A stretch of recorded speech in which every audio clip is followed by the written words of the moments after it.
The Growing Destinations podcast is brought to you by Experience Rochester. Learn more about Minnesota's third largest city, which is home to Mayo Clinic and features wonderful recreational and entertainment opportunities by visiting experiencerochestermn.com. My passion lies with connecting communities.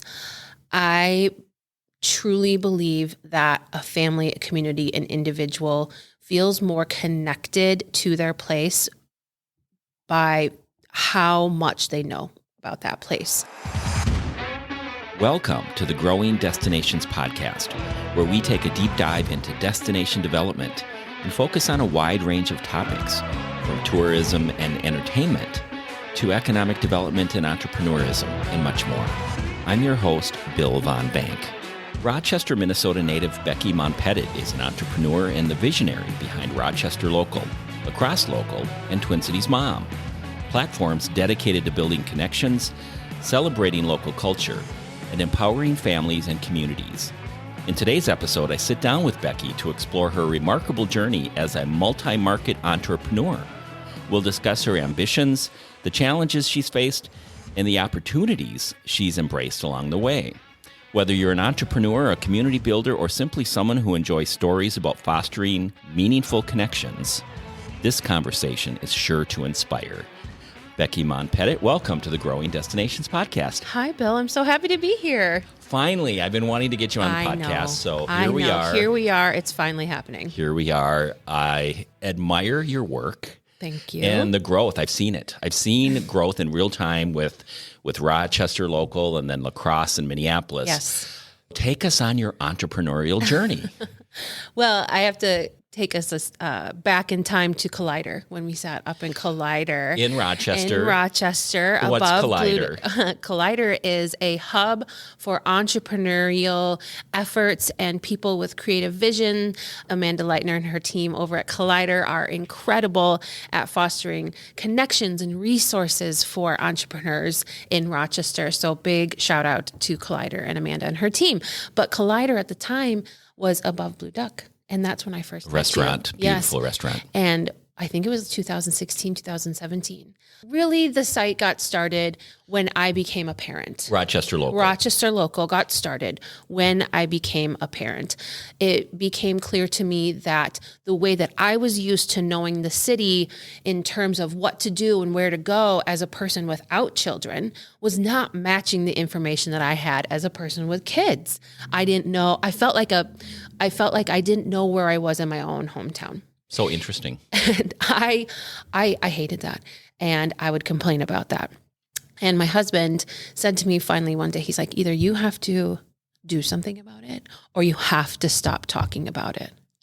And I said, fine, I will. I started a site called Rochester MN Moms Blog, and it was really for moms in the community to share information and stories about raising kids in Rochester. And along the way, we would share our information about discovering story times or things to do with kids or these sorts of things. And so from there, it really grew. It really grew to the point where we had people in the community saying, I'm not a mom. I read your website and I'm like, I know, we're working on it. We're working on it. And then the plan was right before the pandemic to change our name, but we didn't because the pandemic happened. And so instead we changed our content strategy to be resources, information, things to do. People needed things to do during the pandemic and they didn't know quite where that was or where to look. And so that really marked a shift for Rochester Mom at the time. And then in 2022, we did formally change our name to Rochester Local to more embrace the vision that we had for those that would use the website in the city. From there, you continued your growth strategy into other communities. Tell us about that. Yes. Earlier in 2022, there was an opportunity to buy a website that had existed prior to the Rochester Mom website, and that was Twin Cities Mom. That site had actually been around longer than the Rochester site. It came up for sale, and I have a friend in another market. She owns Madison Family and Milwaukee Family, and we decided to purchase that site together. That was in May 2022. And so then in November 2022, we changed the name from Rochester Mom to Rochester Local. And then in January 2024, I purchased an existing website again in the La Crosse market. And that website actually had the same name as Rochester Local. It was La Crosse Local. I had no idea, just 60 miles apart, but these same names and kind of these same visions for their communities. And I approached them and they said, well, interestingly, our site is for sale. Would you like to buy it? And I said, oh, no, thank you. No, thank you. And then a week later, I owned it. Something changed. Something changed. What was the inspiration to add these additional communities? My passion lies with connecting communities. I truly believe that a family, a community, an individual feels more connected to their place by how much they know about that place. And sometimes that information is not easy to find for one reason or the other. And so I really wanted to take what I viewed as a skill set of mine, which now we jokingly call it, I'm a professional know-it-all. So my skill was to kind of know this information and make it readily accessible, easy to read, easy to find for families, individuals, residents, visitors to find out things that are going on. And ultimately, my passion lies with finding connections within people. People find things to do through my website. Then they meet people that are like-minded. Then they build community. And that is just a benefit for all.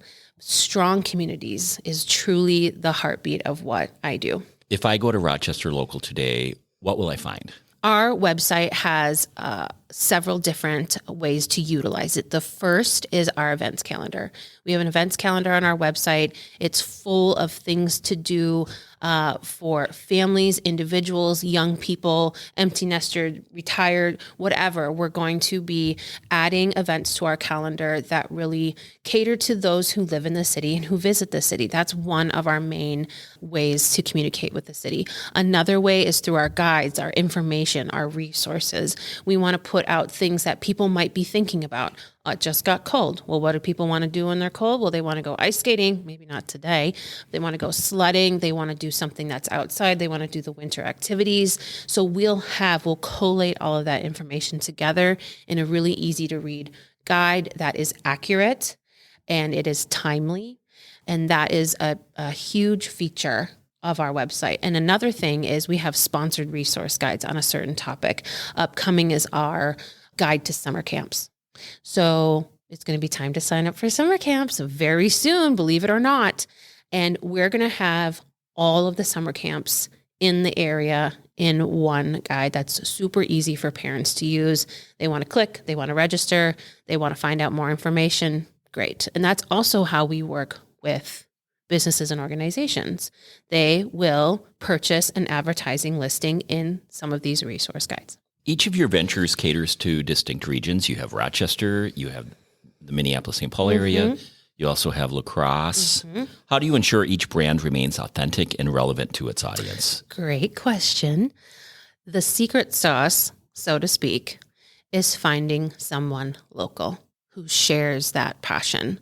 So it's easy. In this market, Rochester, it's me. I have that passion.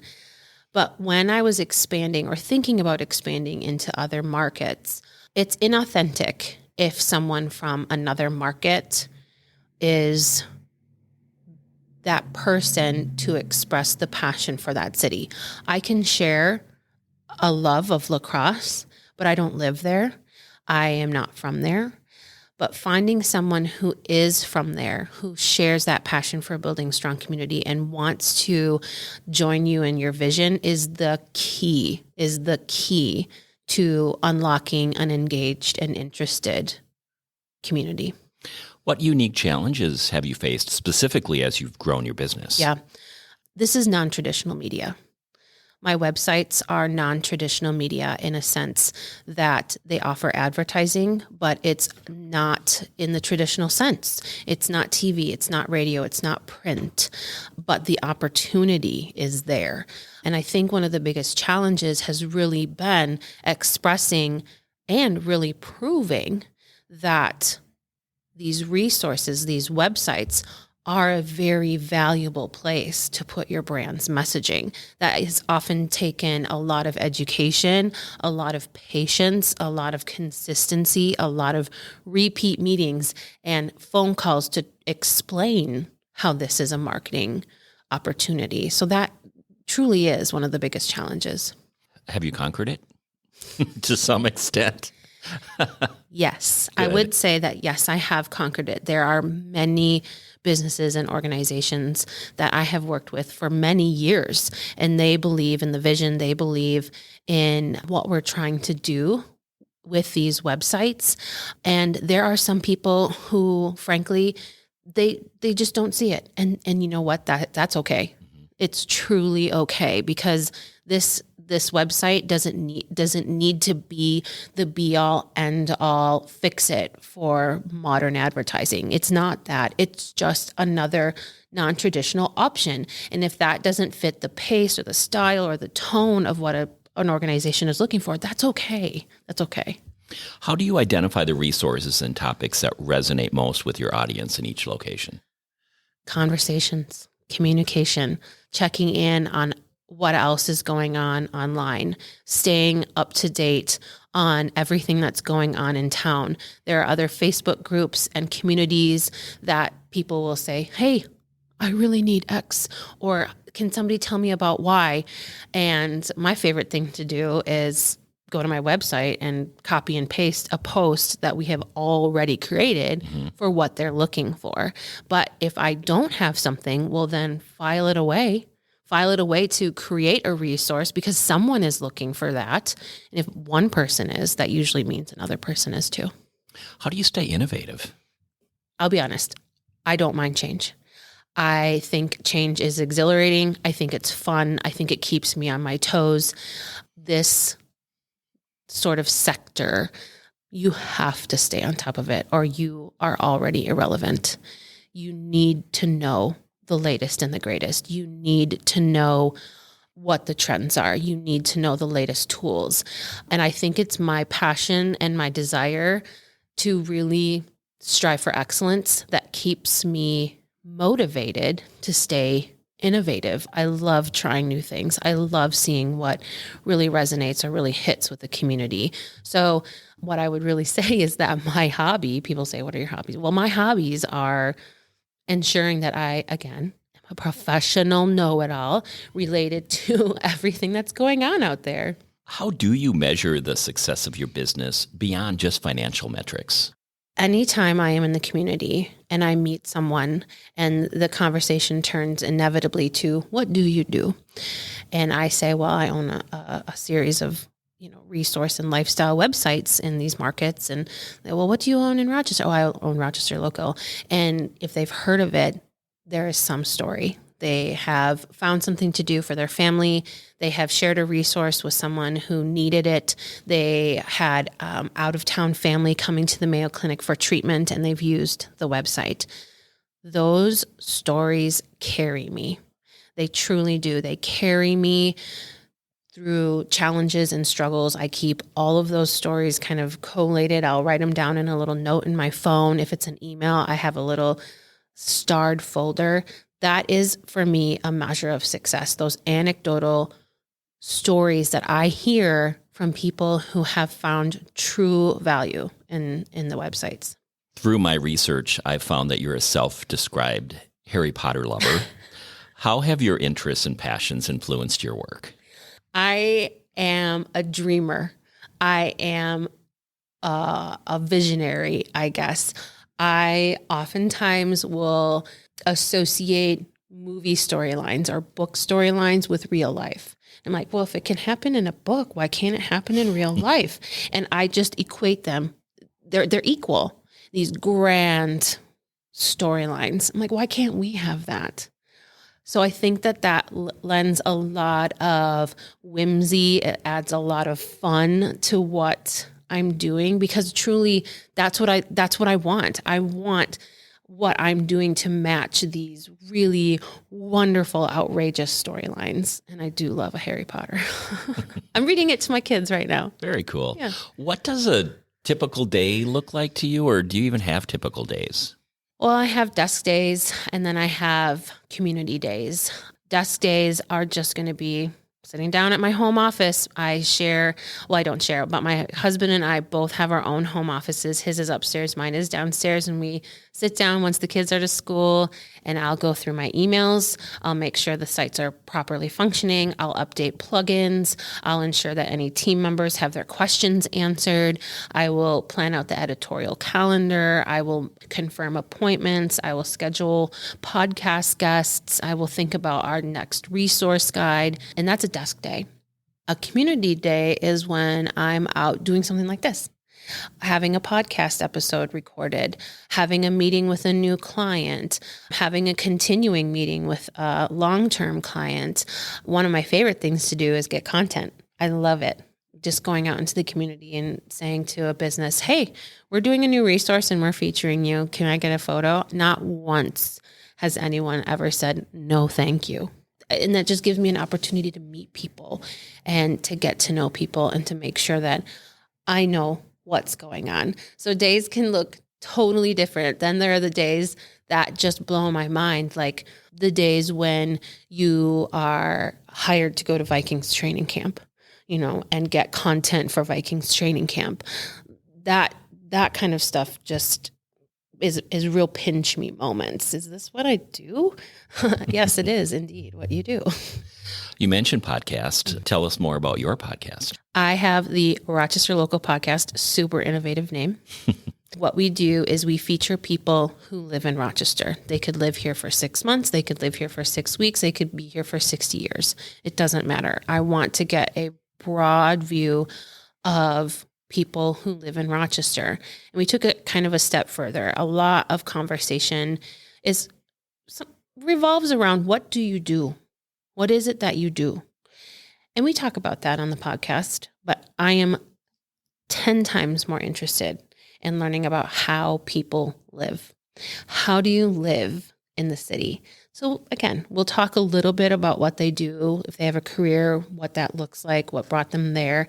But then we dive into a series of questions that I've kind of cultivated and created to see truly how people live in the city. So we ask them things like, what's the best adventure you've ever been on in Rochester? Rochester needs a fill in the blank. What's the best burger in Rochester? You have 8 hours of uninterrupted time in Rochester. What are you doing? These sorts of things really foster that fun conversation about how people live in this city. What's next for you in your business ventures?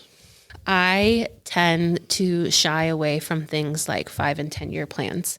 I have never really subscribed to that, because then I find myself truly with blinders on, getting to that 5 and 10-year goal, and I lose that ability to pivot, to see opportunity when it presents itself. What's next for me is keeping my eyes and ears open for opportunity, for excitement, for chances to take. We have some interest in some other markets for bringing something like Rochester Local there. I'm thinking about what that looks like. What does that look like? Do I have the capacity to add 4, 5, 6 sites? What does that look like? How can I bring this model to other communities with still maintaining a healthy family life, a healthy marriage, these sorts of things? So for me, I don't think that my creative energy will ever wane. It's intrinsic. It's part of who I am. I don't feel tired. I've got a lot of capacity. So it's just constantly keeping my eye open for that right next fit. What advice would you give to aspiring entrepreneurs looking to create community-driven businesses like yours? I would say the number one thing is to do your best to fall in love with where you live. to find other people who not only share that, but have a passion for making it better. Align yourself with the people that truly fit your vision. Not only that, but make one hobby, something that you choose to spend your off time at related to your business. And then find joy in that. Find some sort of fulfillment in that piece of how you spend your free time that ultimately relates back to your business in a hobby. And I say that because being an entrepreneur is so full on. There's no on or off switches. You're just on. And it is a ton of work. And if you can't trick yourself into believing that some of the things that you do in your off time that are fun, that bring you fulfillment, is actually work, then you kind of come to this dichotomy of like, is this work? Is this play? What is it? But if you can somehow make that switch to something that you're doing that relates to your endeavor, it won't be as hard because it truly is all encompassing. Well, this has been a great conversation. Love your passion, and it sounds like you've truly found your joy. Oh, thank you, Bill. I love what I do. I do. Becky Montpetit, thank you for being our guest on the Growing Destinations podcast. Thanks so much, Bill, for having me. Thank you for tuning in to the Growing Destinations podcast, and don't forget to subscribe. This podcast is brought to you by Experience Rochester. Find out more about Rochester, Minnesota, and its growing arts and culture scene, its international culinary flavors, and award-winning craft beer by visiting experiencerochestermn.com.